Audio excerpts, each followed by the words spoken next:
Wapenzi watazamaji na wasikilizaji wa The Final Warning TV, wale ambao mmekuwa mkiendelea kufuatilia media hii ya The Final Warning TV, ni siku nyingine tena ambayo Bwana ametupatia nafasi ya pekee kukutana katika jukwaa hili tunapoenda kutafakari neno lake. Na nipende kufurahi baada ya kupita katika mikutano mbalimbali ya makambi.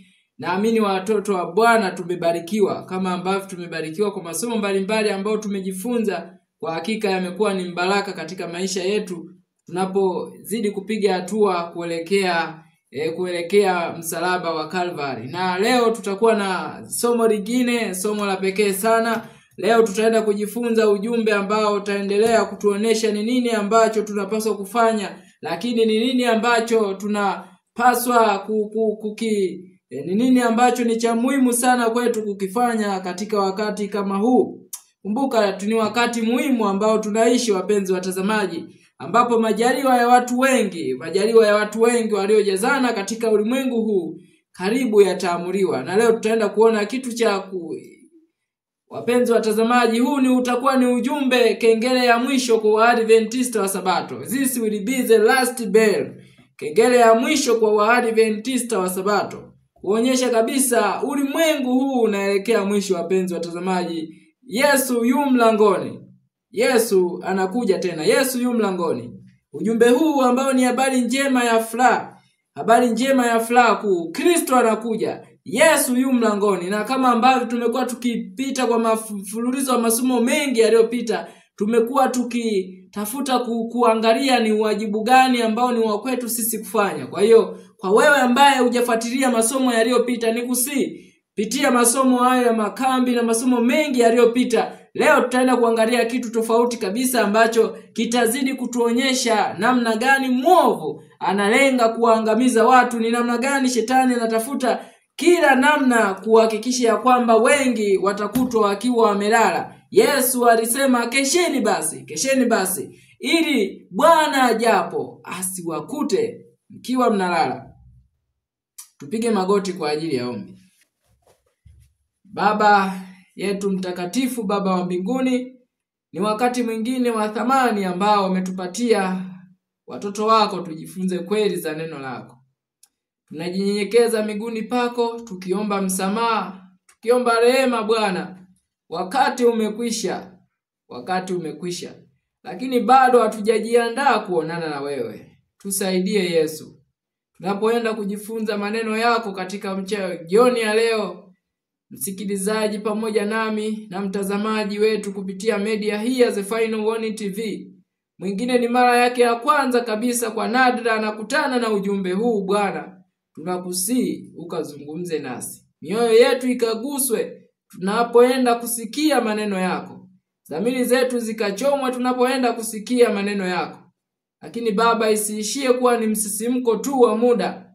Baba, ikalete uamsho na matengenezo ya kweli miongoni mwa watu wako.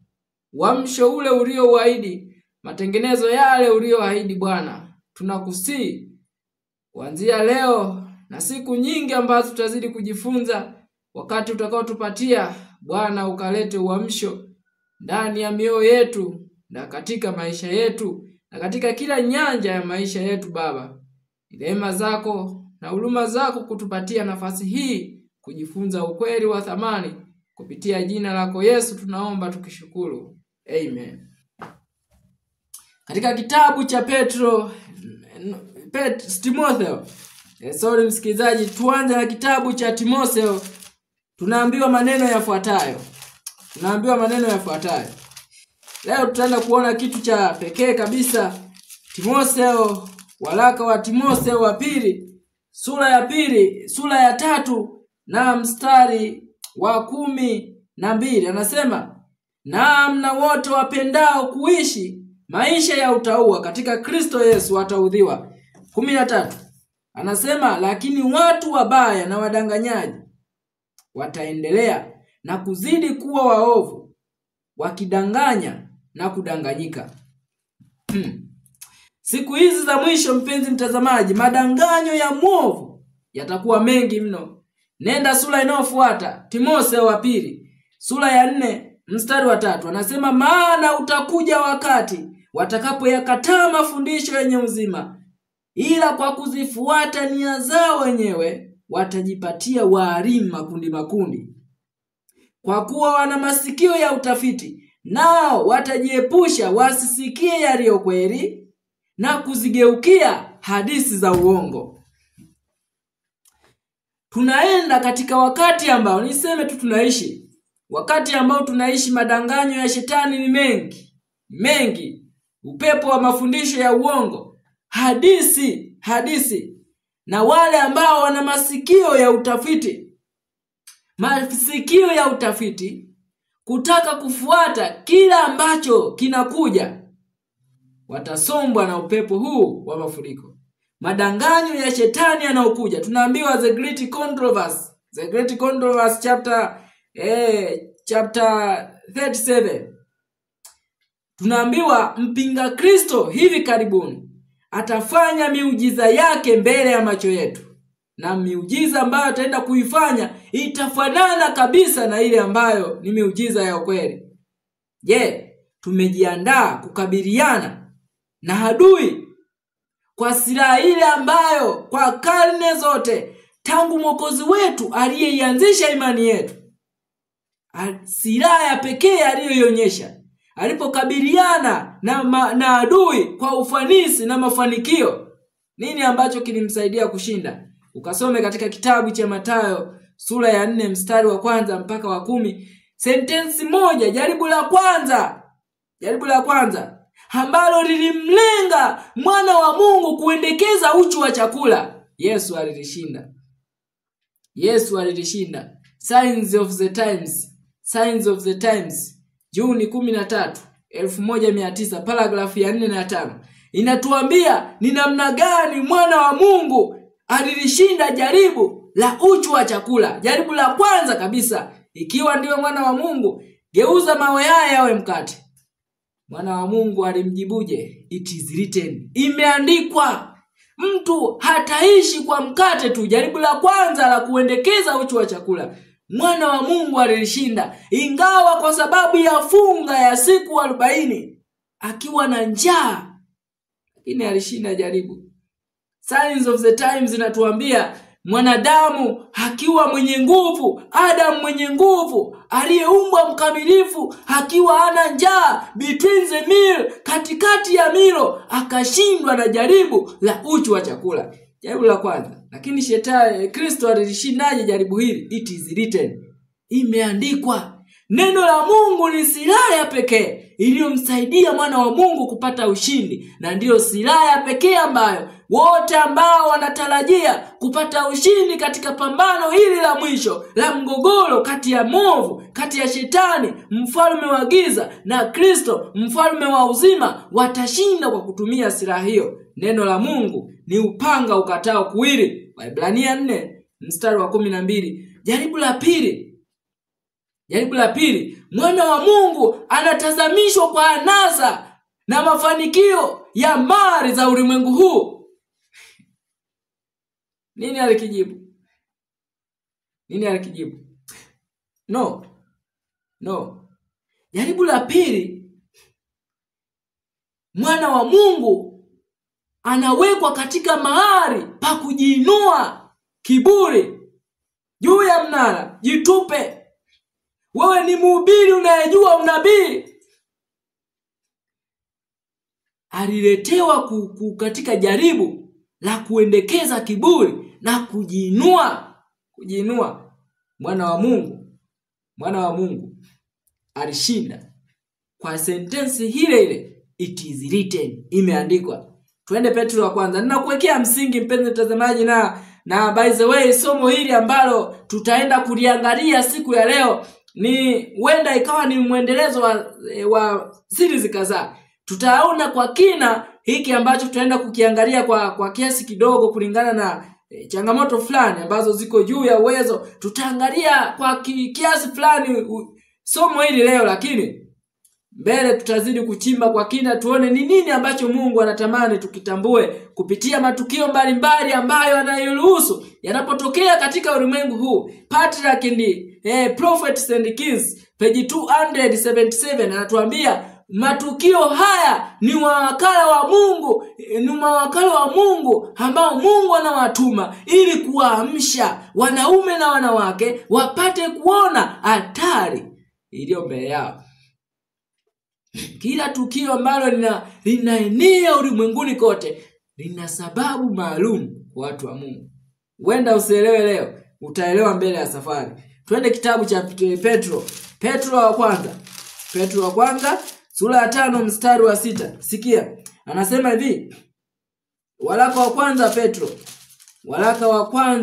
wa Petro 5 mstari wa 6 anasema, basi nyenyekeeni chini ya mkono hodari.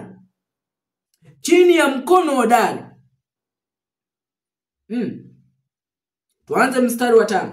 Anasema, vivyo hivyo ninyi vijana watiini wazee. Naam, ninyi nyote jifungeni unyenyekevu. Wenda sio mada kubwa leo, lakini nitagusia. Anasema ninyi nyote jifungeni unyenyekevu, mpate kuhudumiana, kwa sababu Mungu huwapinga wenye kiburi. Yesu alipowekwa juu ya mnara ili ajitukuze, Yesu alilishinda jaribu. It is written. Usimjaribu Bwana Mungu wako, kwa sababu alijua hapa nitajinua mimi na Baba atashushwa. Ni mara ngapi sisi tunawekwa kwenye nafasi za kujinua sisi? Tunajiinua sisi wenyewe na Kristo anashushwa. Na wakati tunapojaribu kufanya hivyo, itakuwa ni tangazo kwa anguko letu linalofuata. Petro alijaribu kujiinua ili Kristo ashushwe, lakini matokeo yake alijikuta anazama na aliona mbele yake kifo cha mawimbi na dhoruba. Ndipo alipotambua, nini tatizo? Nimejiinua mimi. Bwana niokoe. Kristo, chukua utukufu wako na mimi nishushwe. Sikia, Mungu wapinga mwenye kiburi. Anasema, lakini uwapa wanyenyekevu neema. 6. Basi nyenyekeeni chini ya mkono wa Mungu ulio hodari, ili awakweze kwa wakati wake. Kumbe kuna wakati ambapo watu wa Mungu watakwezwa, lakini sio kujikweza wenyewe. Kristo alishinda jaribu. Jaribu la 3. Anakuja kuletewa hazina, kutazamishwa uzuri wa hazina za ulimwengu huu, mali, nyumba, pesa, mashamba yenye rutuba. Anatazamishwa jinsi mandhari ilivyo nzuri, magari ya kifahari, lakini alimwambia haya yote nitakupa. Nitakupa nyumba, nitakupa gari, nitakupa shamba kubwa lenye rutuba, utapanda kila zao linakubali, maji ni mengi. Alitazamishwa katika anasa za ulimwengu huu. Alimwambia haya yote nitakupa ili uanguke na kunisujudia. Yesu alilishinda jaribu kwa kauli ile ile imeandikwa. Tembea pamoja nami mpenzi mtazamaji na msikilizaji. Kwa kauli ile ile, it is written, imeandikwa. Umsujudie Bwana Mungu wako, umwabudu yeye peke yake. Lakini ni mara ngapi wale ambao tunajiita ni wahubiri, ministers, wainjilisti, wazee wa kanisa, shetani anapotuletea hazina za ulimwengu huu, pesa, magari, mashamba, haya yote nitakupa ukianguka kunisujudia na kuacha kuhubiri ujumbe wa malaika watatu. Wachungaji wangapi wanamuinamia shetani leo? Wengi wanasujudu miguuni pa shetani. Pesa, magari, nyumba, mashamba, hazina za ulimwengu huu ambazo tumeambiwa ni ibada ya sanamu. Huo ni utangulizi mpenzi mtazamaji. Huo ni utangulizi. Leo tutaenda kuona tukio mojawapo ambalo limekuwa likiendelea tangu Septemba 9. ni tukio ambalo limekuwa likitrend sana kwa wale ambao wamekuwa wakizunguka katika mitandao mbalimbali ya kijamii, Facebook, YouTube na mitandao mingine. Limekuwa likitrend sana. Ni tukio la mwanasiasa, mwanaharakati mmoja wa Marekani kwa jina la Charlie Kirk. Kama unavyomuona mwanaharakati huyu katika siku hiyo ya Septemba amepigwa na risasi. Lakini limekuwa ni tukio ambalo limetrend kwa muda mrefu sana. Leo tutaenda kuona baadhi ya vitu. Nimekuambia tutaviona kwa uchache tu, tutakuwa uchache sana, lakini tutaenda kuona ni nini ambacho kipo nyuma ya movement hii. Kwenye kitabu cha Pambano Kuu, na ni kutahadharishe sura nyingi ambazo nitazitaja, nitakutajia sura maana tunatumia nakala zinazotofautiana. Kwa hiyo kurasa nyingi nitakutajia sura ya kitabu ama kurasa za Kiingereza. Kwenye kitabu cha Kiswahili, wale ambao wanatumia kitabu cha Pambano Kuu cha muundo huu ni sura ile ya 39. Sura ya 39 ni ukurasa wa 520 kwa wale wanaotumia nakala hizi kurasa za Kiswahili. The Great Controversy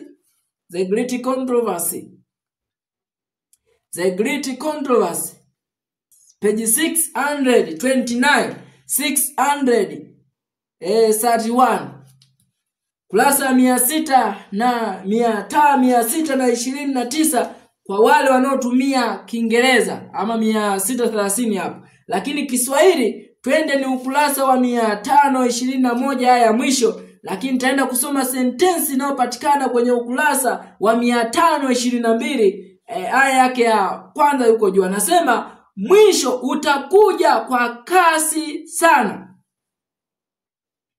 kuliko watu wanavyotarajia. Mwisho utakuja kwa kasi sana kuliko watu wanavyotarajia. Na adui atakuja kwa namna ambayo wengi hatujatarajia hivyo. Lakini ashukuriwe Mungu. Kitabu ni cha Amos sura ya 3. Amos sura ya 3. Tunamtukuza Bwana kwa rehema zake nyingi. Amos sura ya 3 na mstari wa 5. Anasema, tuanze 6. Je, tarumbeta itapigwa mjini, watu wasiogope?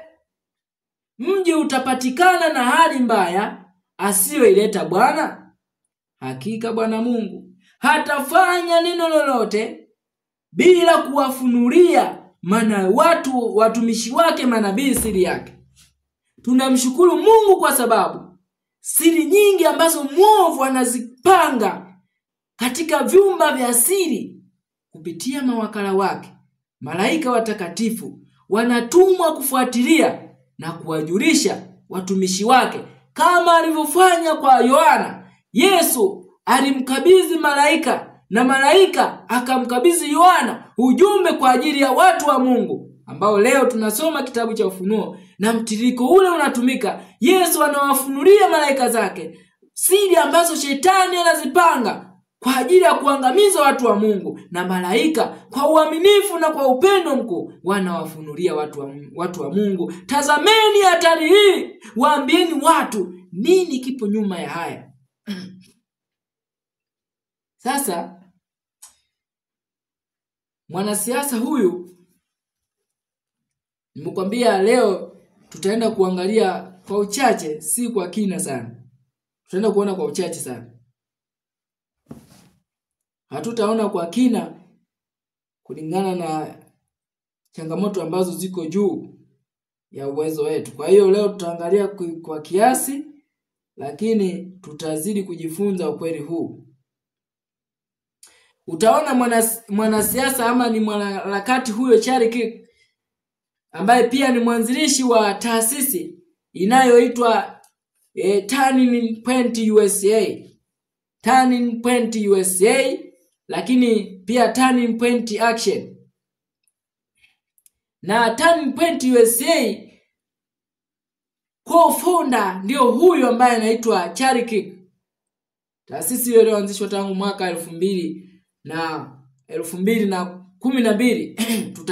Tutazidi kuona tutakapoangalia masomo mengi kwa kina nini ambacho kililenga katika organization hizi ambazo huyu amezianzisha, kwa sababu kuna kitu ndani ya huyu mtu ambacho watu wa Mungu ni lazima tukiangalie. Na kama nilivyowaambia, hii ni kengele ya mwisho kwa Adventista wa Sabato, kengele ya mwisho kabisa. Kumbuka tumeanza kusoma na wote wapendao maisha ya utauwa katika Kristo Yesu watateswa. Kiingereza kinasema they will be persecuted, watateswa. Mateso kwa watu wa Mungu yanakuja, lakini sisi hofu yetu haipaswi kuwa hiyo. Hofu yetu tumeambiwa katika kitabu cha Petro wa kwanza.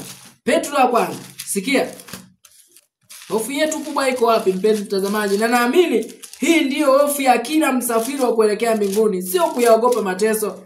Petro wa kwanza sura ya 4 mstari wa 14 anasema, mkilaumiwa kwa ajili ya Kristo ni heri yenu, kwa kuwa Roho wa utukufu na wa Mungu anawakalia. 15, maana mtu wa kwenu asiteswe kama muuaji.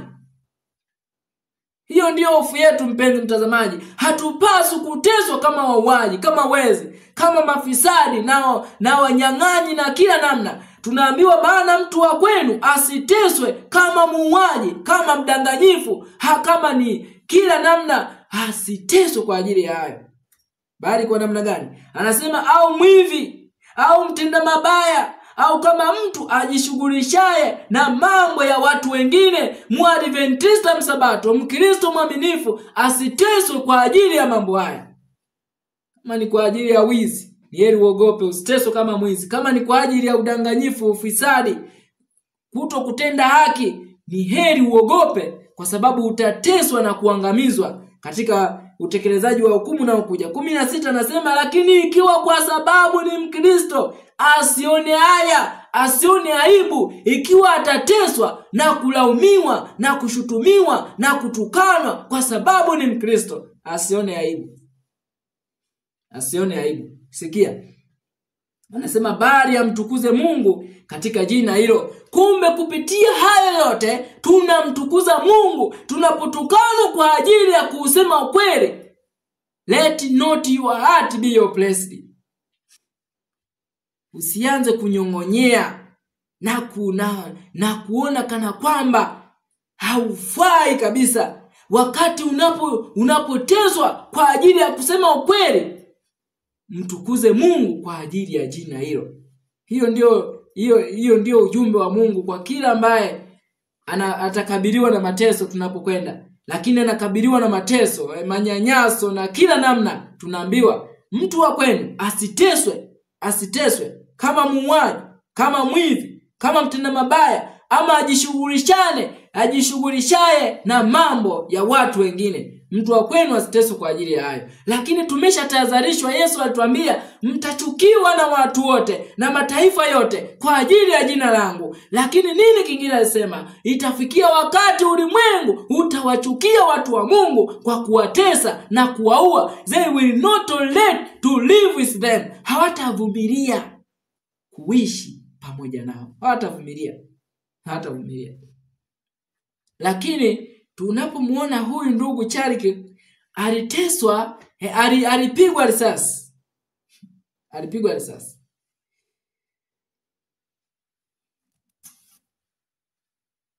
Katika matukio yale ya kupigwa risasi na vitu vingine tutazidi kuona. Leo ninatamani uone kitu fulani ambacho katika hali yote ya kutrend kwa matukio haya, siku ya siku ya huduma yake walipoendesha habari ya mazishi, ibada ya mazishi, nitumie hivyo, siku ya ibada ya mazishi, kuna vitu hapa tutaenda kuviona ambavyo vitatufungua macho kuona ya kwamba nini ambacho kipo nyuma ya haya. Na ninakwambia kuna kitu kipo nyuma ambacho walengwa haswa ni Waadventista wa Sabato. Persecution are coming to God's people. mateso yanakuja kwa watu wa Mungu. Walengwa hapa ni Waadventista wa Sabato. Kumbuka katika uzoefu wa maisha yake Charlie Kirk alieleza sana umuhimu wa kuitunza Sabato. Ingawa alikuwa akisema I am not Seventh-day Adventist, mimi si Msabato, lakini alieleza umuhimu wa kuitunza Sabato. Tena akasema kuanzia Ijumaa usiku mpaka Jumamosi usiku ninazima simu yangu, ninafanya kila shughuli, ninaacha shughuli zote, naitunza Sabato. Aliwaambia kuna umuhimu wa kuitunza Sabato, lakini akasema I am not Seventh-day Adventist. The case for the Sabbath, which of course Shabbat literally means stop. I am not Seventh-day Adventist, but I do believe that the Shabbat or the Sabbath is the mystery, the secret that so many Christians overlook, that is the gateway to allow you to observe the other 9 commandments and to put Jesus first. I'm not saying this in a legalist way. I'm not even saying that you're biblically commanded to do it. I'm saying you're missing out if you are not obeying the Sabbath. That's what I am saying. I'll tell you my own life. I turn off my phone on Friday night. It goes back on Sunday. When I fly back, it is all family, all Saturday, maybe a little college football, but things that I enjoy. It says in the scriptures, what does it say? For 6 days you shall work, and the 7th day you shall rest. Let's remember what the Bible says about the Sabbath. God himself rested on the 7th day. Kwa hiyo kaenea kwamba mtu huyu alikuwa akielezea umuhimu wa kutunza Sabato. Sijui alikuwa ni Msabato kwa kujificha, hiyo naiacha huko. Lakini alieleza umuhimu wa kuitunza Sabato. Baadaye nakuja anapigwa risasi. Lakini tutaenda kuona siku ya mazishi yake. Na wakati huo tutaangalia kitu ambacho ulimwengu leo unakipigia kampeni. Makanisa mengi, wachungaji wengi wa Jumapili, Afrika na Tanzania tutaona wanapigia kampeni unyakuo asili. Unyakuo asili. Nini kipo nyuma? Movement hizi zinaenda pamoja kabisa, na zikienda katika wakati ambao unaitwa turning point USA. USA to be turned inageuzwa kuelekea wapi?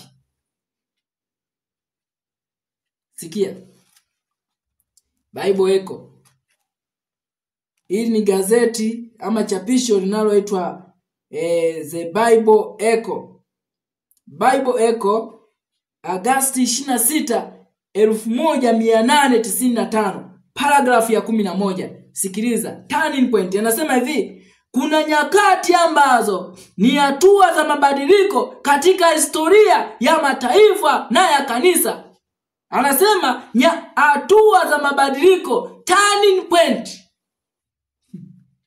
Hatua za mabadiliko. Tunaambiwa kuna nyakati ambazo ni hatua za mabadiliko, wapenzi watazamaji. Ni hatua za mabadiliko. Hatua za mabadiliko katika historia ya mataifa na historia ya kanisa. Kuna nyakati ambazo ni hatua ya mabadiliko. Mabadiliko kuelekea wapi? Usichoke mpenzi mtazamaji. The Final Warning TV tupo kwa ajili ya kuhabarisha watu nini ambacho kinaendelea, kinachotimiza unabii wa Biblia. Lakini wakati tukijifunza hayo, tumeambiwa The Great Controversy, pambano kuu, ukurasa wa 498, kila mfuasi wa Kristo anapaswa kuuliza kwa bidii kwamba Bwana, unataka nifanye nini? Umenionyesha vuguvugu hili la sheria ya Jumapili likienda kwa kasi, likienda kwa spidi kuelekea katika utimilifu wake kabisa. Bwana, unataka nifanye nini? Hayo tumekuwa tukiangalia, penzi mtazamaji. Tumekuwa tukiangalia mengi kabisa. Sikiliza, kuna nyakati ambazo ni hatua za mabadiliko katika historia ya mataifa na makanisa. Anasema hivi: katika majaliwa ya Mungu, wakati majanga haya, wakati migogoro hii, majanga haya tofauti yanapofika, nuru ya wakati huo inatolewa. Majanga haya, crises, vurugu na migogoro. Anasema ni majaliwa ya Mungu.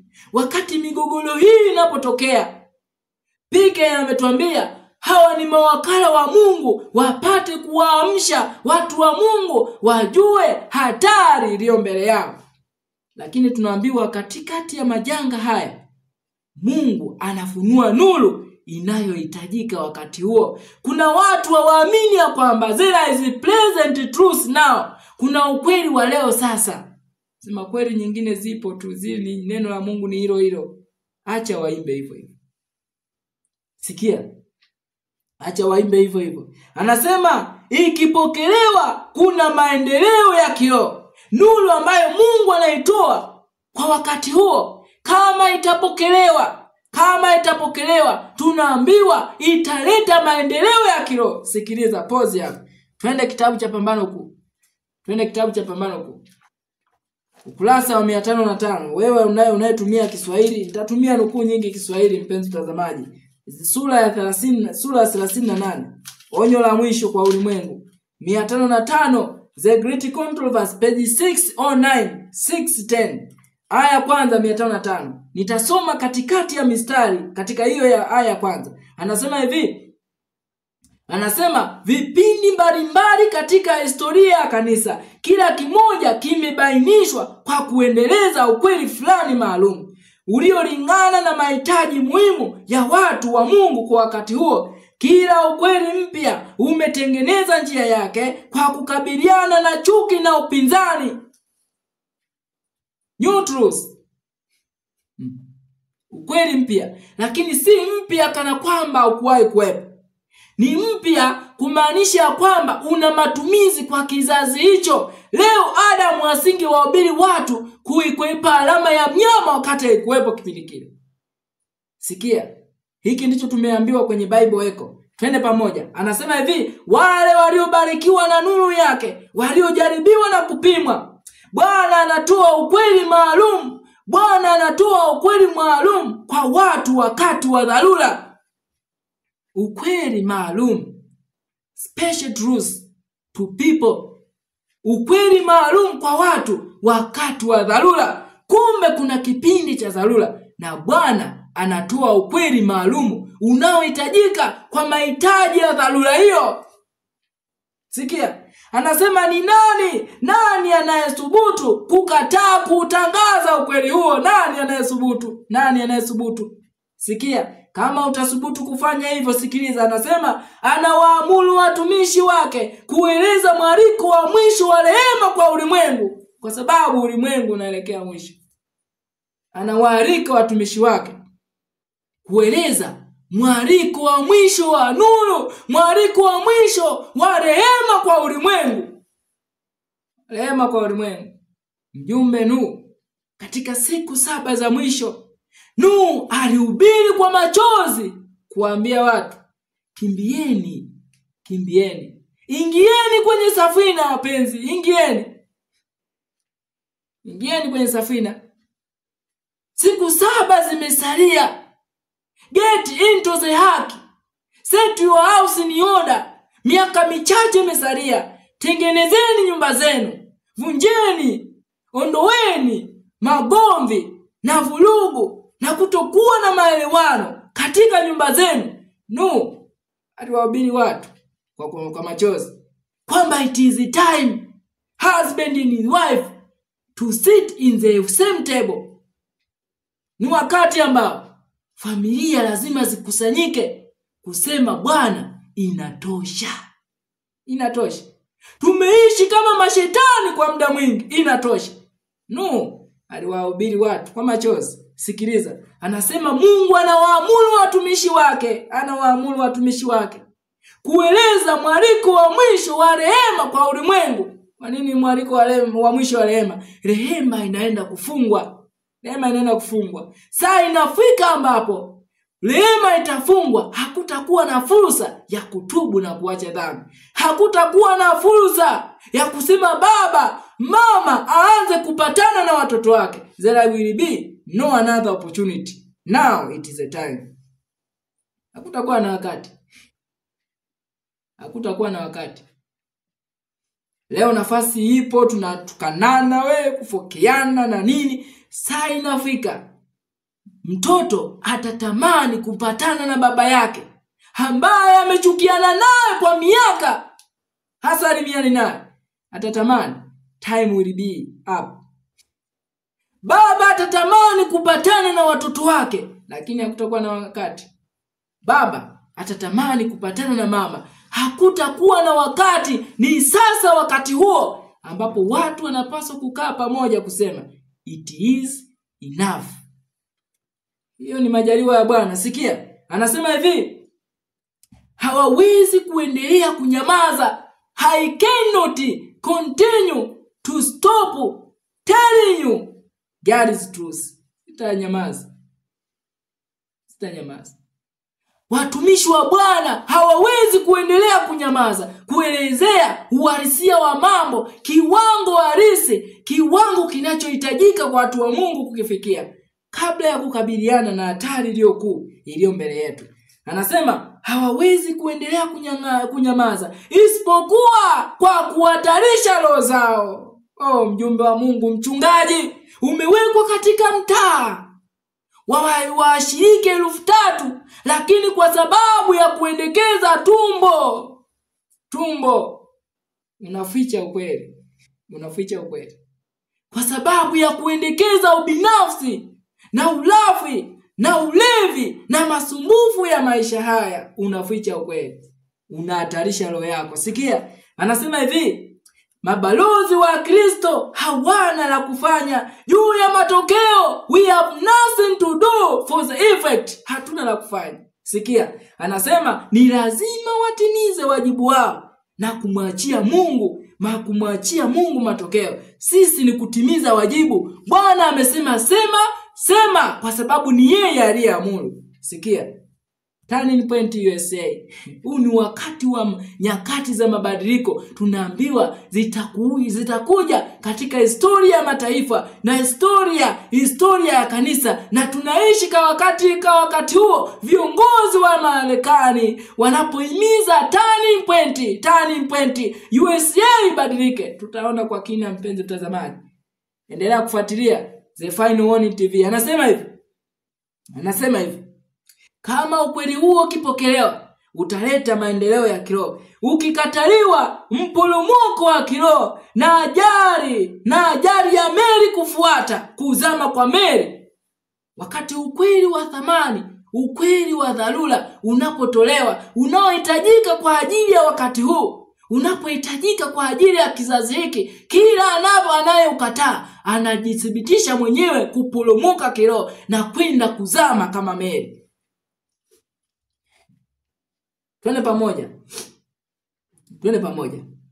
Anasema hivi, Bwana katika neno lake amefungua kazi ya uchokozi ya Injili. Amefungua kazi ya ufanisi ya Injili kama ilivyofanywa hapo awali, na itakuwa katika siku zijazo, hata kwenye pambano la mwisho, wakati mawakala wa shetani watafanya harakati zao za mwisho za ajabu. Harakati hizi zile ya shetani za mwisho ni za ajabu. You shall see, my friend.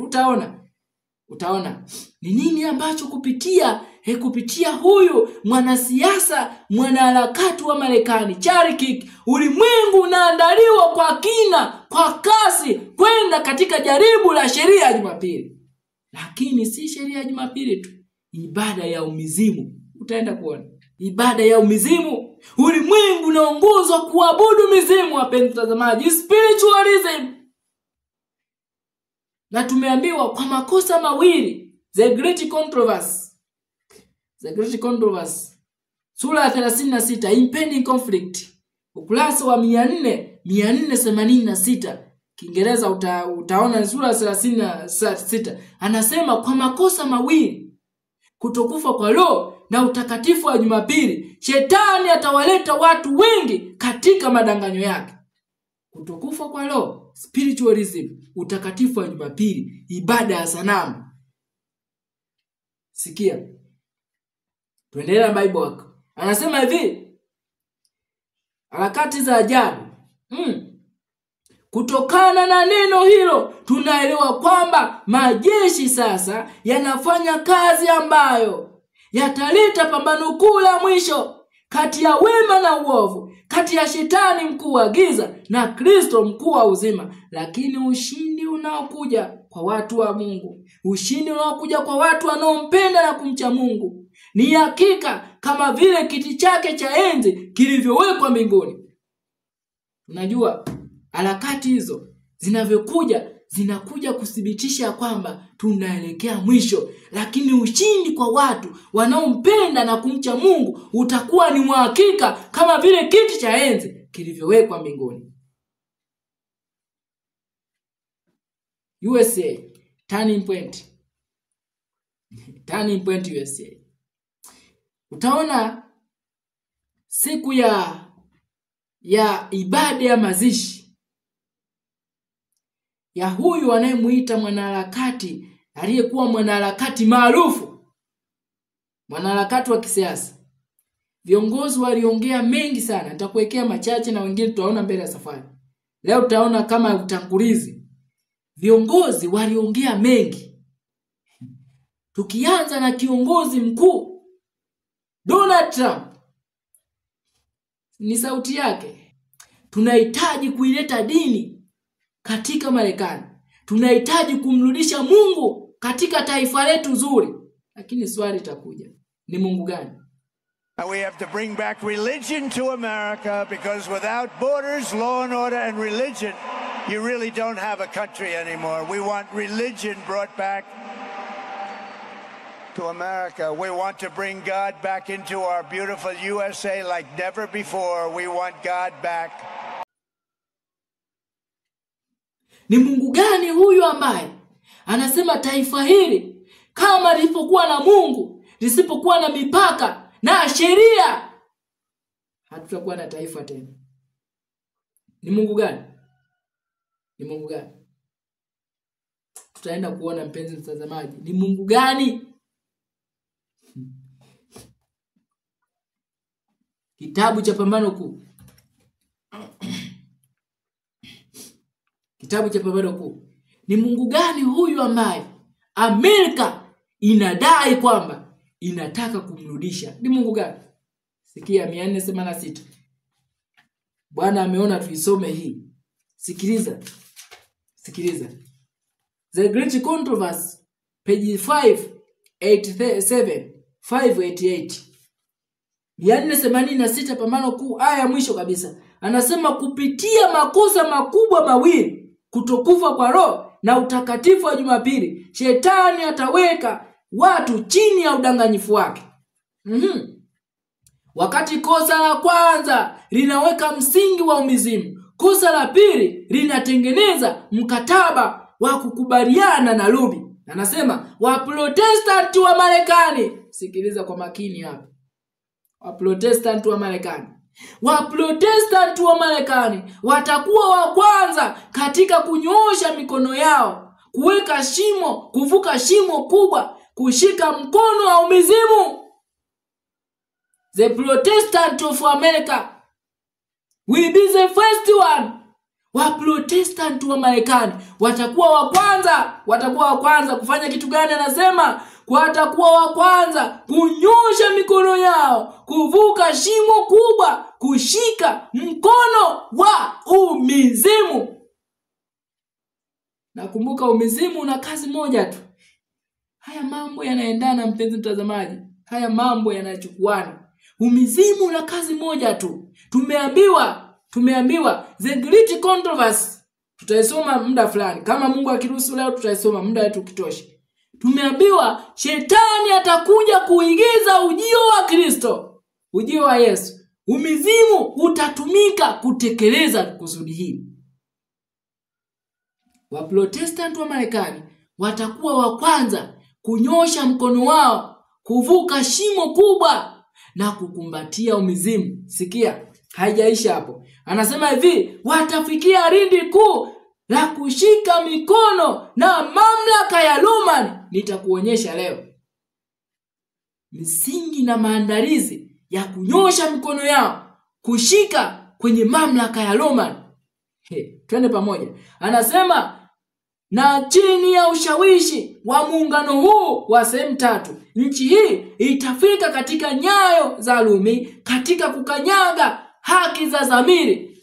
Anapotuambia itafika kwenye mamlaka hii ya sehemu tatu, mamlaka ya joka, mamlaka ya mnyama na nabii wa uongo, vyote tutaviona kwenye Ufunuo 13, 16, 13 na 14. Tunaambiwa Marekani itafika, itaiga, itafuata nyayo za Rumi, nyayo za mamlaka ya papa za kukanyaga haki na dhamiri. Nini ambacho kinaendelea mpenzi mtazamaji? Utaona hiyo. Utamwona huyo ni balozi. Balozi wa Marekani nchini Vatican. Balozi wa Marekani nchini Vatican. Mpenzi, bado hujaona mambo, utaona mambo mengi zaidi. Huyu ni balozi wa Marekani nchini Vatican. Na anasema, utamsikia, anasema lengo lake kubwa ni to strengthen the bond between America and the Holy See. Sikia. Wakati unaendelea kumuona Ufunuo, utamwacha utamsikia hapo. Ufunuo 13. Ufunuo hii tutaitazama sana. Fungu la 12, sikiliza mjumbe wa Mungu anavyotuambia, Biblia inavyosema. Ufunuo 13 na fungu lile la 12 anasema, naye atumia uwezo wote wa mnyama wa kwanza mbele yake, naye aifanya dunia na wote wakao ndani yake wamsujudie mnyama wa kwanza, ambaye jeraha lake la mauti lilipona. Ni nani anazungumziwa huyo? Ni utawala wa Marekani. Mnyama anayetoka nchi kavu, mwenye pembe mbili kama mwana kondoo, lakini akanena kama joka. Kama joka. Tunaambiwa America will speak like the dragon. Na wajanza leo since 2015, kuanzia 2015, Marekani ilianza kunena kama joka, wakati ambapo Amerika kupitia katiba yake walipoingia na kuvunja taasisi ya kwanza kati ya taasisi zile mbili mapacha ambazo Mungu kwa rehema zake aliziweka. Taasisi ya kwanza, taasisi gani? Ni taasisi ya ndoa. Siku ya 6 ya juma, Mungu akiwaunganisha Adam na Hawa as the first restoration in Eden. Taasisi ya kwanza Eden. Shetani ili kuvuruga, kumbuka shetani anachohitaji kukileta ni new world order, mpango mpya wa ulimwengu. Na mpango mpya wa ulimwengu unakuja kuvunja the old world order, mpango wa zamani wa ulimwengu. Mpango mpya wa ulimwengu unaanza siku ya 7 ya juma, unakuja kuhitimishia siku ya kwanza ya juma. Mpango wa zamani wa Mungu unaanza siku ya kwanza kwenda siku ya 7. Ndio maana leo shetani amechukua siku ya kwanza kuifanya iwe siku ya 7, alafu siku ya 7 iwe siku ya kwanza, the new world order, counterfeit order, ambao ulimwengu wa Kikristo unaodai ni wa Kristo wanafuata mpango wa shetani wa kuhesabu siku kuanzia 7 kwenda 1 badala ya 1 kwenda 7. Huo ndio mpango wa shetani. Kwa hiyo ili kuanzisha mpango huo ni lazima avuruge the holy God's order ambayo ilianzishwa pale Eden 2015. Shetani kupitia mamlaka yake ya kikatiba ikaenda kuvunja, ikaenda kuharibu mpango wa Mungu wa ndoa kati ya mwanaume mmoja na mke mmoja. Akaanzisha ndoa za mashoga na wasagaji, ndoa za jinsia moja, kuharibu mpango wa Mungu. Nini kilichobaki? Kuvunja taasisi ya pili. Taasisi ya pili ni Sabato. Mpenzi mtazamaji, hiyo ni taasisi ya pili ambayo taifa hili lenye mfano wa mwana kondoo litaenda kunena kama joka, na kupitia katiba yake wataondoa na kuvunja katiba, kuanzisha katiba mpya ambayo itaunganisha dini na serikali ili kuvunja utaratibu wa Mungu wa kuweka dini na serikali tofauti. New World Order, Satanic Order.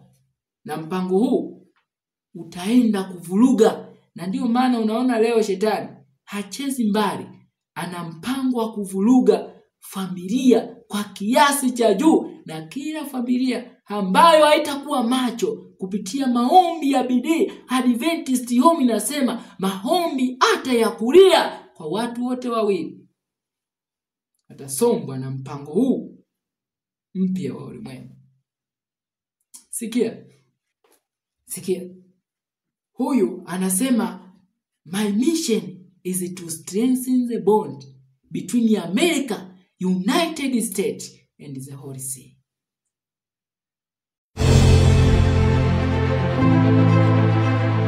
Hello, I'm Brian Birch, and I am honored to serve as the United States Ambassador to the Holy See.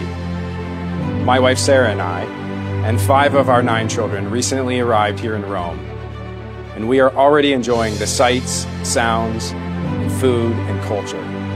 But most importantly, we are honored to represent the United States of America at the Vatican.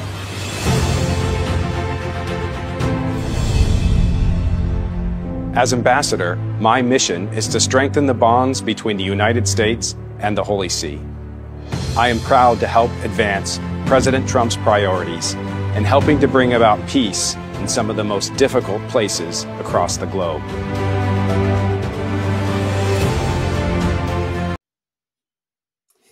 Huyo ni balozi mpya mpenzi, balozi wa nchi ya Marekani, Vatican. Nini anaenda kufanya?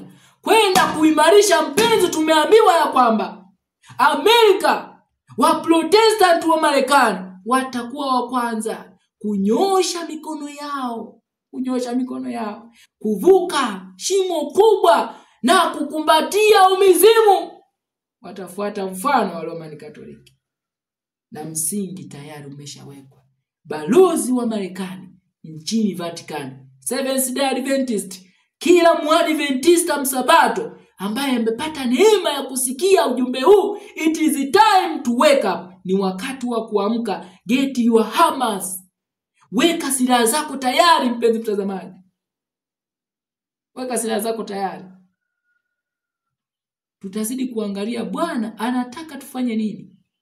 Haitoshi kujua haya yote alafu yasitusaidie. Ni yetu tusijifunze. Lakini haya yote tunapojifunza, Bwana unataka tufanye nini? Unataka nifanye nini? Mimi binafsi kama mhubiri unataka nifanye nini? Kama msikilizaji unataka nifanye nini? Hilo ndilo swali la msingi mpenzi mtazamaji. Taona katika mazishi haya. Katika mazishi haya nini ambacho kingine walikizungumzia? Huyo utaenda kumuona ni mke wake, Erika Kick. Mke wake na huyu ni mke wake bwana Charlie James Kick, ambaye amepigwa na risasi na kuuawa, ameuliwa. Sasa huyu ni mke wake na tunahitaji kumsikia japo kwa uchache comment aliyozungumzia. Utaenda kuona nini kipo nyuma mpenzi mtazamaji. Comment aliyozungumzia huyo mke wake katika siku hiyo ya mazishi. Anasema anatuambia kwamba utaenda kuona, anasema Charlie Kick amekufa, lakini hatuoni machafuko, hatuoni maandamano, hatuoni vurugu, badala yake tunaona uamsho. After Charlie's assassination, we didn't see violence. We didn't see rioting.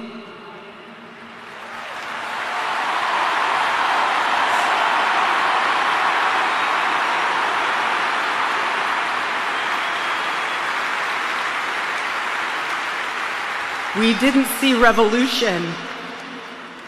Instead, we saw what my husband always prayed he would see in this country. We saw revival.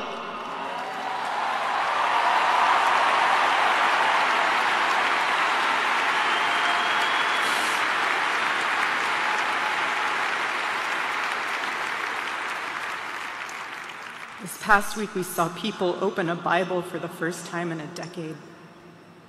We saw people pray for the first time since they were children.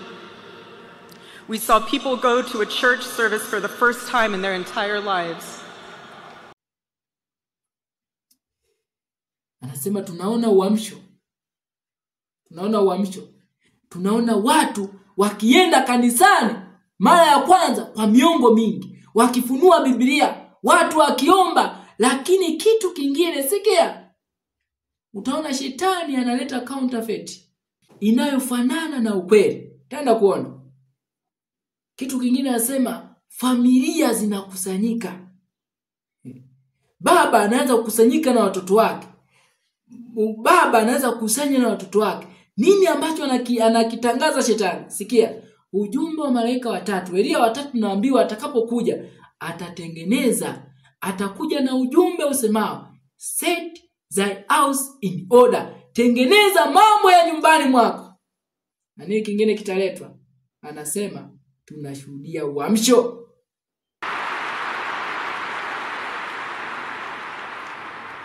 To all the men watching around the world, accept Charlie's challenge and embrace true manhood. Be strong and courageous for your families. Love your wives and lead them. Love your children and protect them.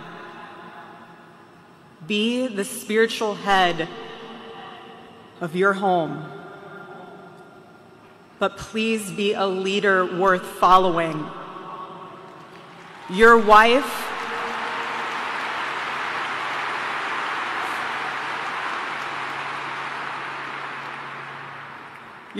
is not your servant. Your wife is not your employee.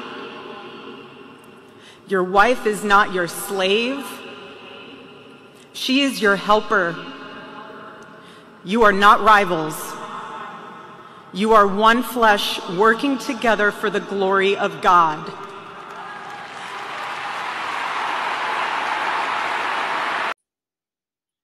Anasema tunashuhudia uamsho kama matokeo ya kufa kwa mume wake. Twende pamoja. The Great Controversy. Kitabu cha Pambano Kuu.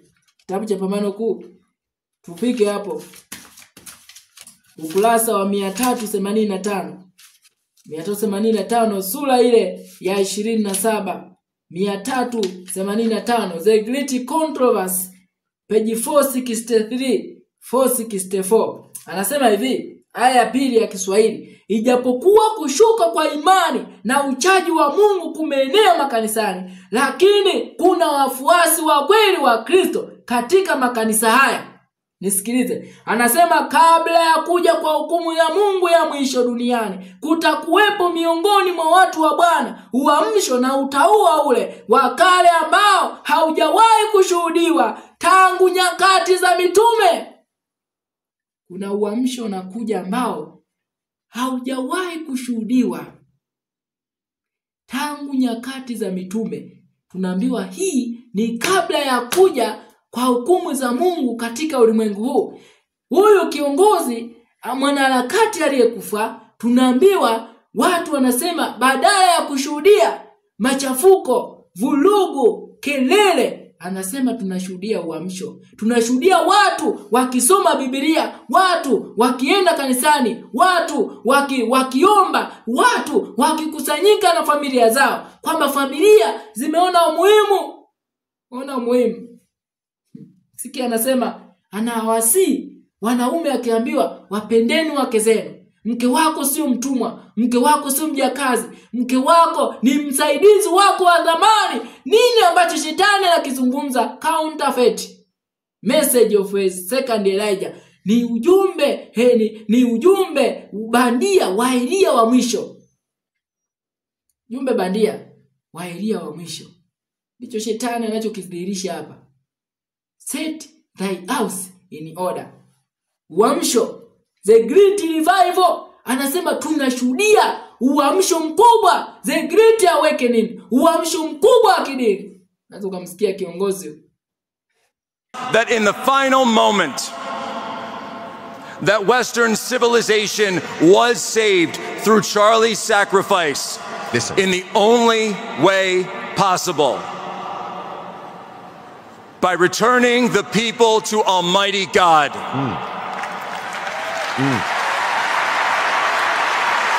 For greater love hath no man than this, than he who laid down his life for his friends. Are you ready to continue the mission? Are you ready to fight back? And are you ready to put on the full armor of God and face the evil in high places and the spiritual warfare before us? That Put on the full armor of God. Do it now. Now is the time. Uamsho mkubwa wa kidini, lakini ukimwona nini alikinyanyua mkononi mwake? Rozari. Uamsho huu unawarudisha watu wapi? Great Awakening, watu wakikumbatia misalaba. Mpenzi mtazamaji, unaona ni msalaba mkubwa, watu wakilishikilia. Uamsho mkubwa. Uamsho huu unawaongoza watu kuabudu ibada hii ya Mungu wa Roman Katoliki. Sunday law is at the door, my friend. Sheria ya Jumapili. Ulimwengu unaandaliwa. Watu wanaguswa, mioyo ya watu inaguswa kwa maneno yanayolenga kudanganya na kupotosha roho. Naweza ukaona muonekano wa watu. Watu wamejaa mwamko, msisimko, kwamba ni wakati wa kumrudia Mungu. USA, it is a time to turn. Ni wakati wa kugeuka kwenda kumrudia Mungu. Lakini swali linakuja, ni Mungu gani? Katika kitabu cha Zakaria, sikiliza mpenzi mtazamaji. Katika kitabu cha Zakaria 1, twende hapo. Kitabu ni cha Zakaria.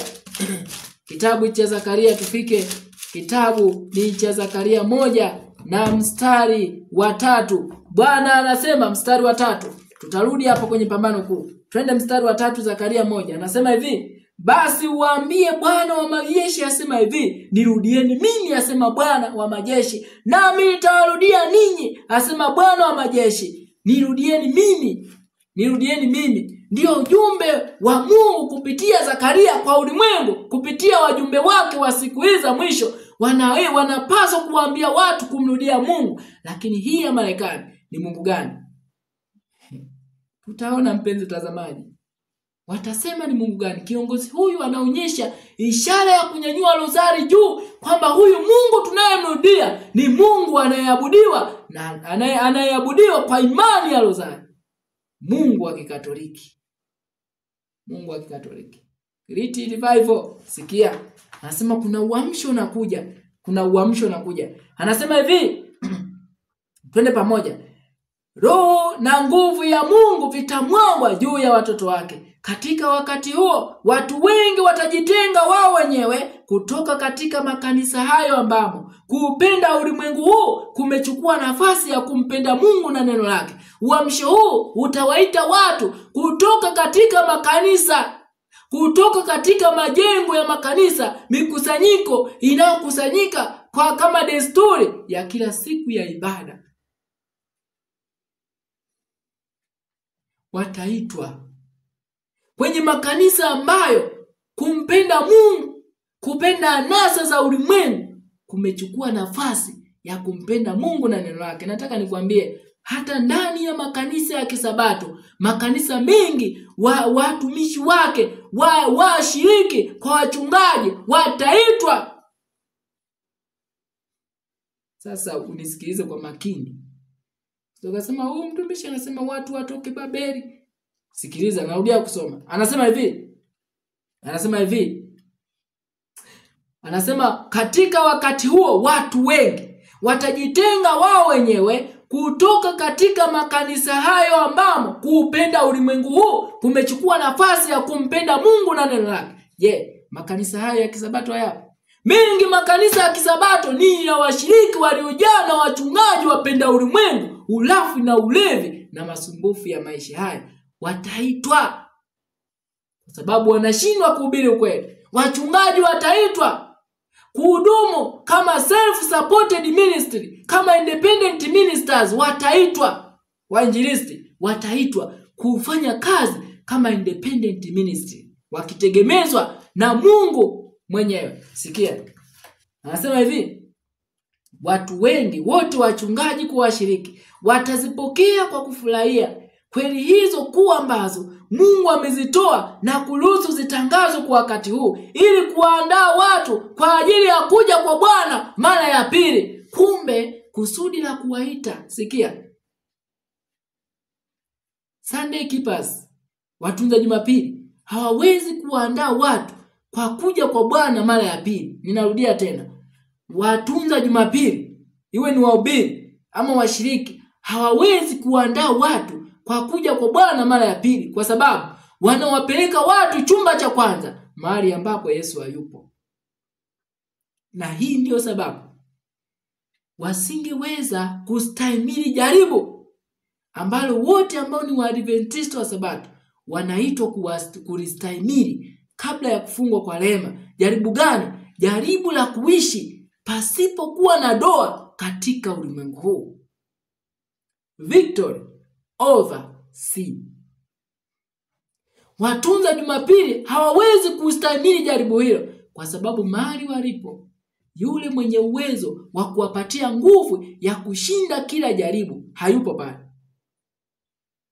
Sikia, na kueleza hivi ili uelewe nini Mungu anakimaanisha hapa. Twende pamoja. Anasema hivi, watu wengi wote, wachungaji kwa washiriki, watazipokea kwa kufurahia kweli kuu ambazo Mungu amezitoa na kuruhusu zitangazwe kwa wakati huu, ili kuandaa watu kwa ajili ya kuja kwa Bwana mara ya pili.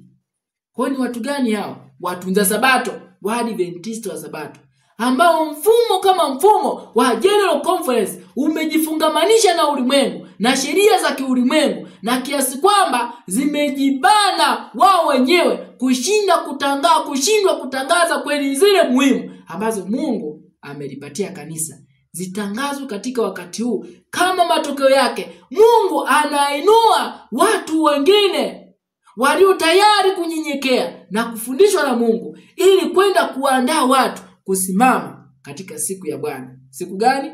Kuja kwa Bwana mara ya pili, lakini na siku ile ya hukumu ya upelelezi itakapofanyika, hukumu kwa watu walio hai. Kazi hiyo haiwezi kufanywa na watunza Jumapili, kwa sababu hawajao katika mahali ambapo huduma ya Yesu inayofanyika sasa wameingizwa katika chumba hicho, chumba cha pili cha patakatifu.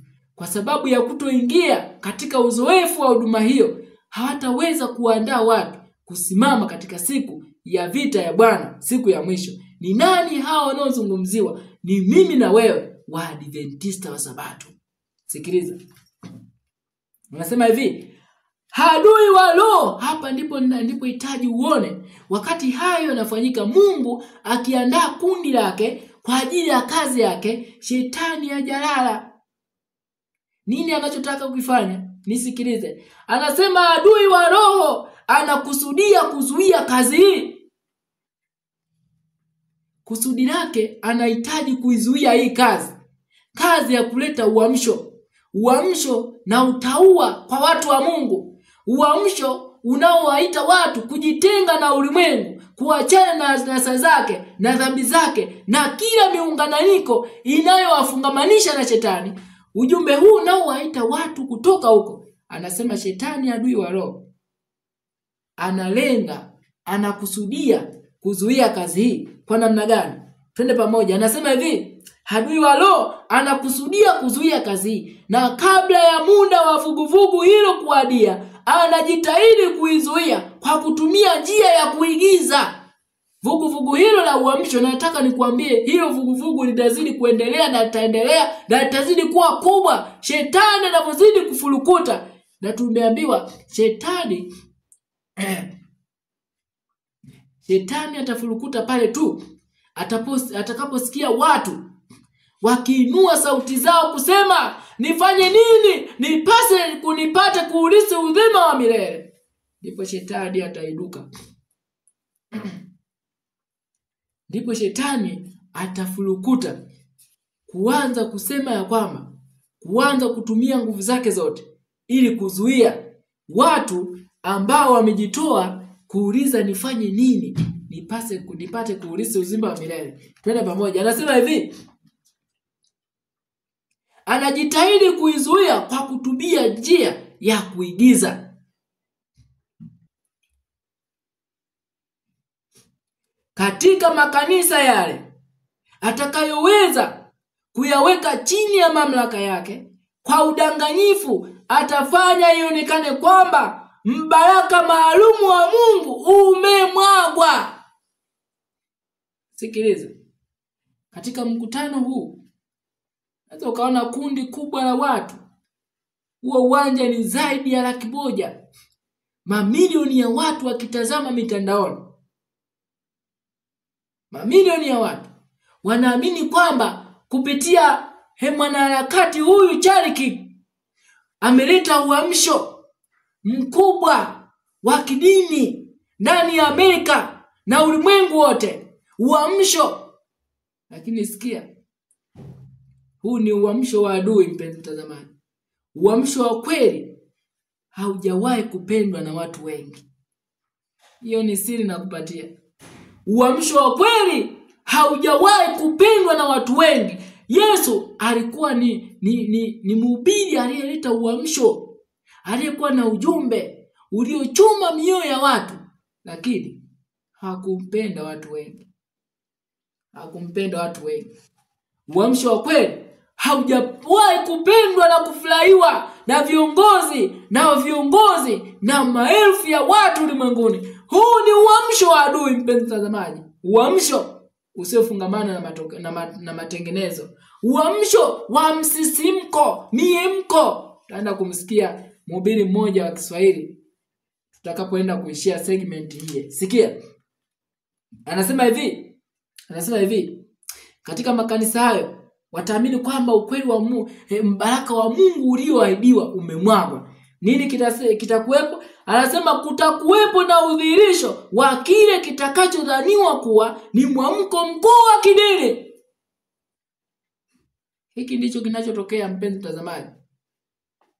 Watu wanaona ni great religious awakening. Mwamko mkuu wa kidini. Lakini dini gani? Kupelekwa kwa Rumi. Mamlaka ya upapa. Kuabudu sanamu. Huo ndio unaochukuliwa ni uamsho mkuu wa kidini. Lakini sikia, anasema hivi, watu wengi watashangilia sana kwamba Mungu anawatendea maajabu, wakati kazi hiyo ikitendwa na watu wenye roho ya shetani, kinyume na roho wa Mungu. Watu watashangilia. Charlie Kirk is dead, but we see revival. Great revival. Viongozi revival. Lakini kazi hiyo inatendwa na watu ambao wanaongozwa na roho wa shetani. Sikia. Anasema hivi, na roho wa shetani kinyume na roho wa Mungu. Kwa kutumia dini, shetani anajitahidi sana kueneza ushawishi wake katika ulimwengu wa Kikristo. Kwa kutumia nini? Dini. Shetani atajitahidi sana. Shetani anajitahidi sana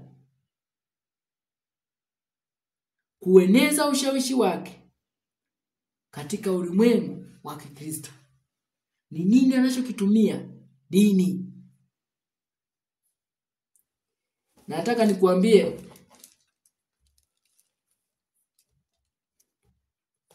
kupitia harakati hizi ambazo ulimwengu unashangilia kama uamsho wa kidini. Ulimwengu unazishangilia kama harakati za kidini. Shetani anaenda kuwapoteza maelfu kwa mamilioni ya watu. Kwa sababu ulimwengu unashangilia kwamba huu ni uamsho. Na wakati huo anawaaminisha kwamba katika uamsho huu watu watanyakuliwa. Watakatifu wa Mungu watanyakuliwa. Wasione mateso, wasipitie dhoruba, wasipitie dhiki. Hii ni kinyume na neno la Mungu. Ujumbe wa mnyakuo wa shetani. Sikia. Matendo ya Mitume. Mtume Paulo akizungumza na wanafunzi, Matendo ya Mitume 14 mstari wa 22. Sikiliza. Wale wanaoamini kwamba kutakuwa na uamsho mkubwa wa kidini, lakini tumeambiwa kutakuwa na uamsho kweli. lakini uamsho huo utaambatana na matengenezo ya tabia, sio uamsho wa msisimko. Sikia Matendo ya Mitume 14:22. Anasema wakifanya imara roho za wanafunzi na kuwaonya wakae katika ile imani, na ya kwamba imetupasa kuingia katika ufalme wa Mungu kwa njia ya dhiki nyingi, si kwa njia ya unyakuo. Sio kwa njia ya unyakuo. Unyakuo ni ujumbe wa shetani kuwafanya watu wakae katika hali ya kubweteka, pasipo maombi, pasipo kuchunguza neno, pasipo kujiandaa, pasipo kuongoka kwa kweli. Watu wabweteke wakiamini ya kwamba nimeokoka, nitanyakuliwa. Ni mtazamo wa shetani. Huyo ni Gwajima. Ni mtu maarufu sana. Lakini angalia anavyoeneza uongo huu. Na shetani, nataka nikuambie, shetani atawatumia watu maarufu. Sisemi Charlie Kirk moja kwa moja ametubiwa na shetani, tutazidi kujifunza. Lakini hebu ona, kwa kifo cha Charlie Kirk ulimwengu mzima umekusanywa kuonyesha kwamba huyu alikuwa ni mfiadini, alikuwa mtu wa Kristo, alikuwa ni hivi, ameleta uamsho, ameleta nini, watu wameungana, watu wameenda makanisani. Shetani atawatumia watu maarufu, wahubiri maarufu, atawatumia kuwapotosha watu. Huyo ni Gwajima. Msikilize. Baada ya kanisa, kitakachotoka tunachokisubiria sasa hivi kinaitwa uamsho mkubwa. Uamsho mkubwa utakaosababisha unyakuo. Kutakuwa na revival kubwa. Tunachosubiri sasa hivi sio unyakuo, unyakuo bado kwanza. Uamsho mkubwa utakaosababisha unyakuo. Uamsho ule hautakuwa ni uamsho wa dhehebu, utakuwa ni uamsho wa nchi. Nchi zitaamka, a state revival. Bara la Afrika litaamka. Yaani kutakuwa na ndimi za moto. Katikati ya hapo Yesu atanyakua kanisa. Ili yale maneno ya niliwaona watu wasiohesabika wameingia mbinguni yatimie. In the between Yesu atanyakua kanisa. Watu watanyakuliwa katikati ya uamsho. Kwa sababu wakichelewa kunyakuliwa watu wana kawaida ya kupoa tena. Hata hivyo kwenye maombi siku 40, ukiachwa tena siku 40 unaanza kurudi kwenye nomo tena. Pako jinoe useme Bwana mimi sitaki. Kila baada ya siku 3 nakumbushia tena. Ndio unabaki kama ulivyo. Ukirudi tu kule imeisha hiyo. Kwa hiyo unyakuo utatokea. Unyakuo ukitokea, unyakuo maana yake ni nini? Neno unyakuo maana yake ni siku moja tu mnashangaa kwenye ulimwengu wa roho inalia filimbi, tarumbeta. Wale wote waliookoka wanachukuliwa, wanatoweka. Hiyo ni kutoweka kabisa. Anazungumza kuhusiana na uamsho wa kidini. Uamsho wa kidini kwamba utatokea, na baada ya kutokea nini kitafuata? Anasema kitakachofuata ni unyakuo. Ni unyakuo. Zakaria 13. Zakaria 13. Huu ni uongo mpenzi mtazamaji. Hapa Gwajima ni muongo. Ni muongo. Zakaria 13. 13 Zakaria. Fungu la 8. Anasema na itakuwa. Hata itakuwa ya kwamba, nisikilize makini. Hata itakuwa ya kwamba katika nchi yote mafungu mawili yatakatiliwa mbali. Nao watakufa, asema Bwana, lakini fungu la 3 litabaki humo. Nataka nikuambie, mpaka kurudi kwa Yesu mara ya pili, watu wa Mungu watakutwa hapa. Nitakwambia makundi ametaja. Anasema makundi mawili yatakatiliwa mbali. nao watakufa humo, lakini kundi la 3 litabaki. Kundi la waliosalia. Hakuna unyakuo wa asili. Huu ni mpango wa shetani. Kundi la 3 la watakatifu wa Mungu, sikiliza. Wao watafanya nini? 13 Zakaria mstari wa 9. Anasema hivi, nami nitalileta fungu lile la 3 na kulipitisha kati ya moto. Nami nitawasafisha kama fedha isafishwavyo, nami nitawajaribu kama dhahabu ijaribiwavyo. Wataliitia jina langu, nami nitawasikia. Mimi nitasema, watu hawa ndio wangu.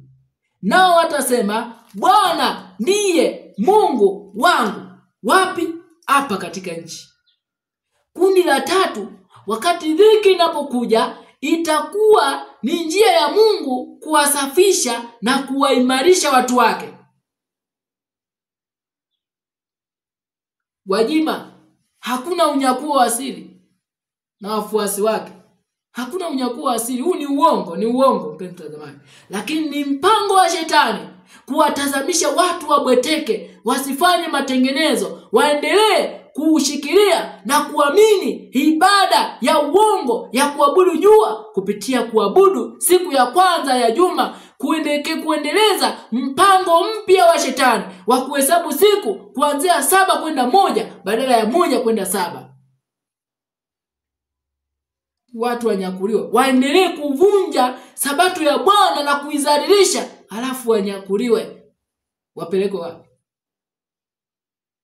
Sikia. Amesema uamsho huu utakuwa ni state revival. Utakuwa ni uamsho wa nchi. Uamsho wa mataifa. Nchi zitaamka. Afrika itaamka. Na anasema watu wakishaamshwa tu, shatu wabebe wakiwa moto. Ule ubaridi usiwajie. Maana wakiachwa watapoa. Kwa nini wapoe? Swali, je, wakienda kupoa mbinguni? Haya, wamenyakuliwa wako mbinguni. Ile excitement imeisha, wakaanza kupoa. Nini kinachofuata? Wataanza kuwa waasi kule mbinguni. Na akili ya wahubiri hao nadhani Mungu hana akili kama sisi. Kwamba Mungu angalie excitement ya siku moja, mtu wa moto, oh haleluya, siku moja abebwe. Mungu anasema mawazo yangu sio kama mawazo yenu. Hizi ni akili za kibinadamu. Anasema wakiachwa wanapoa. Na Mungu anataka katika kule kupoa tukusanye joto kutoka katika ubaridi wao. Unyakuo wa asili ni udanganyifu wa shetani. Muda wetu ni mdogo, lakini kama nilivyokuambia hapa tutajenga msingi. Tutazidi kuona chariki na sheria ya Jumapili. Hii itakuwa ni kengele ya mwisho kwa Sabato.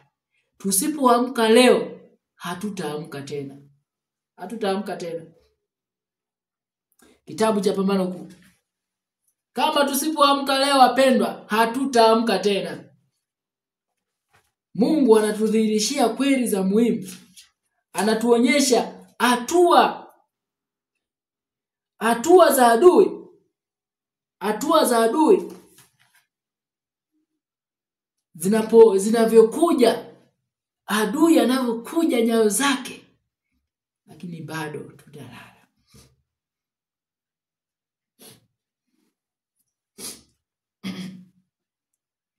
Lakini nataka niwaambie, kama tusipoamka sasa, hatutaamka tena. Kama familia zisipoamka leo, hakutakuwa na wakati mwingine wa kuamka. Kama tunachukiana sisi kwa sisi leo, kama bado ninamchukia ndugu, ninamchukia rafiki, ninamchukia mzazi, ninamchukia mtoto, kama bado chuki hizo zimeganda katika akili zetu leo, hatutaamka tena na hakuna tumaini, tutaangamia. Huu ni wakati ndugu na dada kupatana, baba na mama kupatana, baba na watoto kupatana, rafiki kwa rafiki kupatana. It is a time now. Ni muda sasa. Huu ni muda wa kuondoa imani na dini ya kisanii. 391 Pambano Kuu. The Great Controversy. Page 471 paragraph 2. Sura ya 27. Aya ya kwanza ya 391 kwa nakala kama hii. Anasema hivi, kusiwepo kujiinua. Madai ya kujivuna kuokoka kusiwepo. Kwa upande wa wale wanaotembea katika kivuli cha msalaba wa Calvary, wanajisikia kwamba dhambi yao ndiyo iliyosababisha mateso na maumivu makali yaliyolalua moyo wa mwana wa Mungu. Na wazo hili litawaongoza kwenye kujitoa mhanga na kujishusha hadhi. Kudhalilishwa kwa ajili ya Kristo. Wote wanaomfuata Kristo watajitoa kwa ajili ya kujitoa mwanga, kwa ajili ya kujishusha hadhi, kwa ajili ya kujikana nafsi, kwa ajili ya roho za watu. Sikia. Anasema hivi, wale wanaoishi katika maisha ya kushikamana kabisa na Yesu wanaelewa vizuri udhaifu wa tabia na hali ya dhambi ya mwanadamu, na tumaini lao pekee ni katika thawabu ya Mwokozi aliyesulubiwa na kufufuka. Hakuna tumaini lingine. Hakuna tumaini lingine. Matendo ya Mitume 4:12. Hakuna jina lingine wanadamu tulilopewa kwa ajili ya kuokolewa kwao. Sheria ya Jumapili inakuja. Movement hizi zinatudhihirishia kabisa adui yuko mlangoni.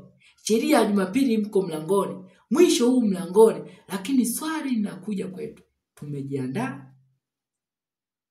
Wapenzi, tumejiandaa? Ni maandalizi gani tunayoyafanya ili kuonana na Bwana wetu? Ni maandalizi gani? Sikia.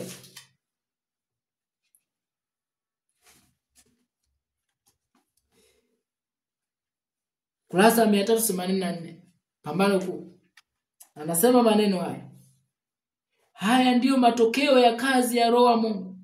Hakuna ushahidi wa toba ya kweli pasipo kufanya matengenezo. Uamsho huu ambao ulimwengu wa Marekani na ulimwengu mzima unaushabikia kwamba ni state revival, continent revival. Uamsho huu bandia ni uamsho wa msisimko na miemko usiofuatana na matengenezo. Ni msisimko tu, lakini bado utaenda kuvunja sabato. Huu si uamsho, ni usanii, ni hila za adui. Ni uamsho wa ibilisi wa kutaka kuwaaminisha watu kwamba mbaraka ule ambao Mungu ameahidi wa mwamsho wa kweli na utaua miongoni mwa watu wake utakao kuja kabla ya sheria ya Jumapili. Watu waamini umekuja, waamini ya kwamba ibada ya Jumapili ina utukufu wa Mungu, ina nguvu ya Mungu, ina uponyaji ndani yake. Watu wataamini ya kwamba huyu ni Mungu wa kweli tunayemwabudu. Lakini Ufunuo 13 kwenye fungu la 4 inasema wakamsujudu joka. Sio Mungu wa mbinguni. Kwa sababu ni Mungu mwenye kiburi, ni shetani ambaye hataki kutii. Uamsho bandia. Sikia. Anasema hivi, ikiwa atatengeneza mahali palipobomoka, atarudisha kila alichonyang'anya, ataungama dhambi zake na kumpenda Mungu na wanadamu wenzake, ndipo mwenye dhambi anapoweza kuwa na uhakika kwamba amepata amani kwa Mungu.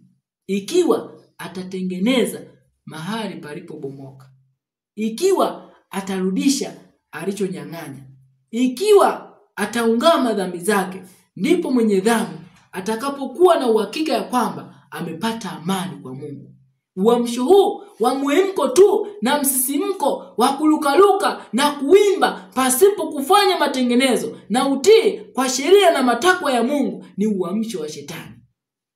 Lakini hii ni kutuonyesha kwamba, wapenzi wa watazamaji na wasikilizaji, tunaelekea mwisho kabisa wa mgogoro, mwisho wa pambano na vuguvugu hili la uamsho wa kweli. Muda si mrefu Mungu atawatumia wote walio tayari. Haijalishi wana hadhi ndogo kiasi gani, hawana umaarufu katika ulimwengu huu, lakini Bwana atawatumia ikiwa watakuwa tayari kufanywa kuwa wanyenyekevu, watiifu kwa kile ambacho Bwana atawaagiza kufanya. Wenye viburi, wahubiri, wachungaji, maaskofu, washiriki ambao watajinua wenyewe, Mungu atawatumia.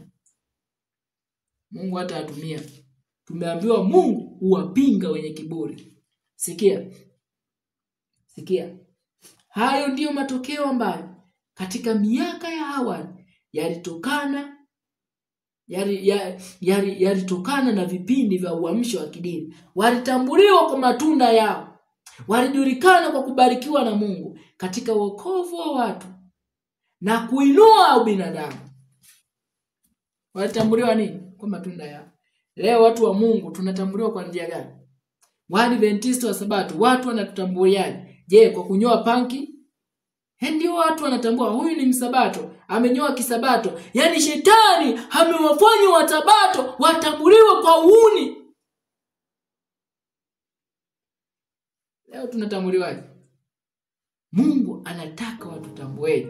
Anasema vivyo hivyo nuru yenu na iangaze kwa watu wote, wapate kuyaona matendo yenu mema, wamtukuze Baba yenu aliye mbinguni. Waadventista wa Sabato hatupasi kutambuliwa kwa kunyoa panki,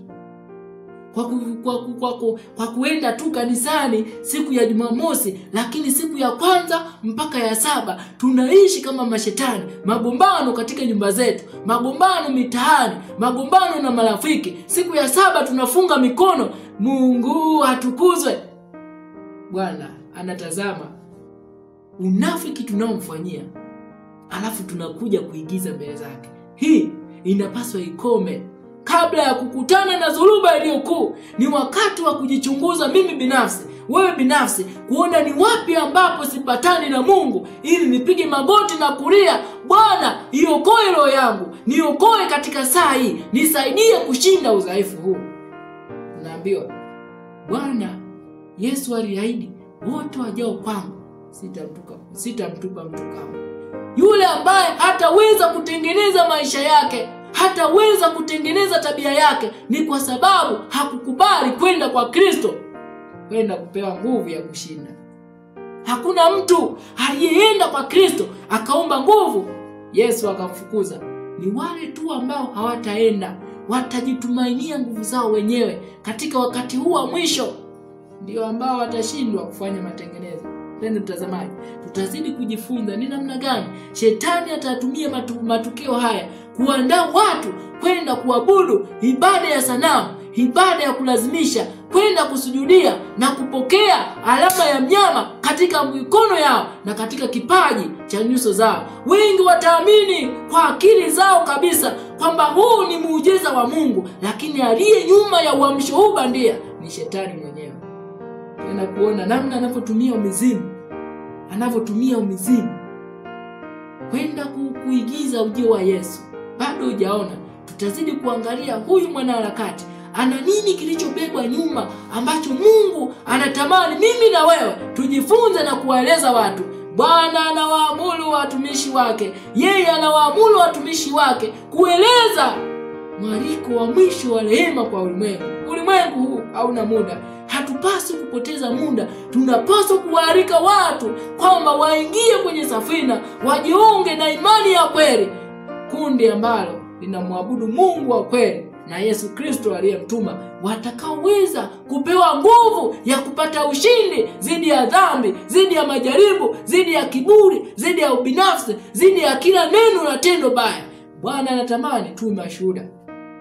kwa ajili ya ulimwengu unaoangamia wenye mmomonyoko wa maadili, lakini Mungu anahuzunika, malaika zake wanahuzunika wanapoona wale ambao wangepaswa kuwa suluhisho kwa ulimwengu, Waadventista wa Sabato, wao wenyewe hawana nguvu ya kuamsha ulimwengu kwa sababu maisha yao hayajawa shuhuda, hawajawa testimony, na wenyewe wanaishi kama ulimwengu, wanakula na kunywa kwa ulafi na ulevi kama ulimwengu.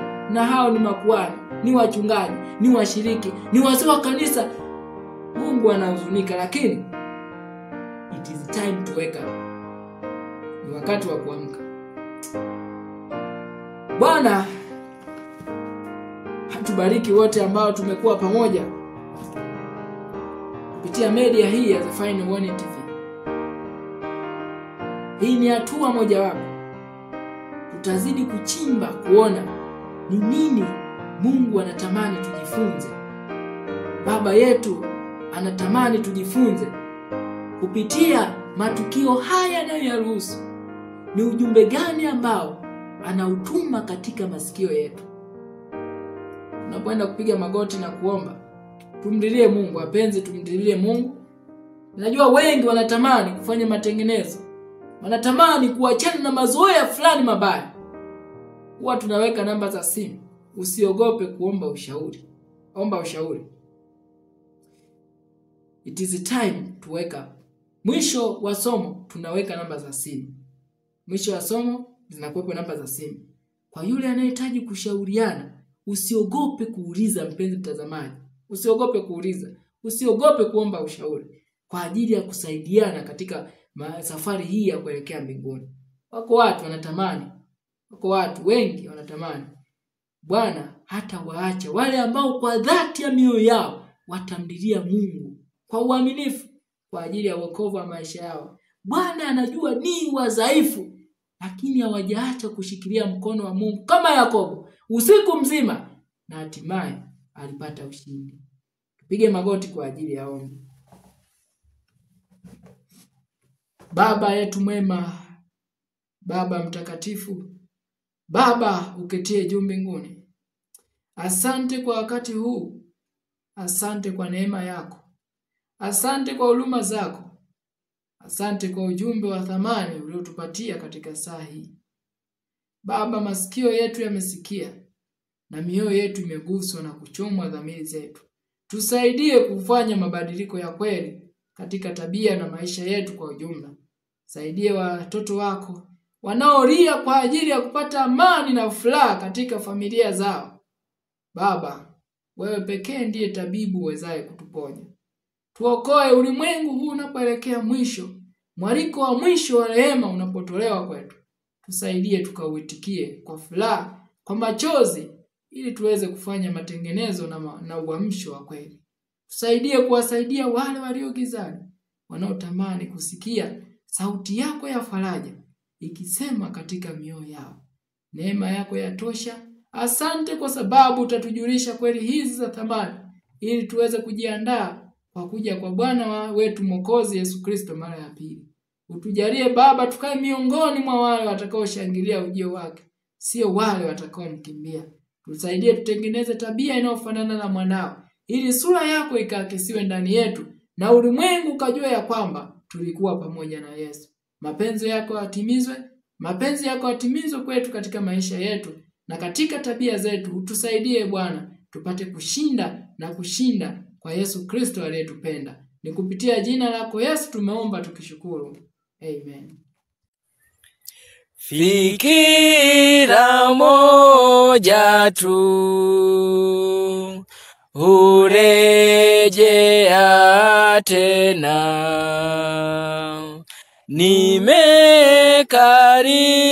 nimekaribia mbingu zaidi ya jana. Karibu na kwetu mbinguni, karibu na kwetu sasa, nikuone karibu. Karibu na kwetu,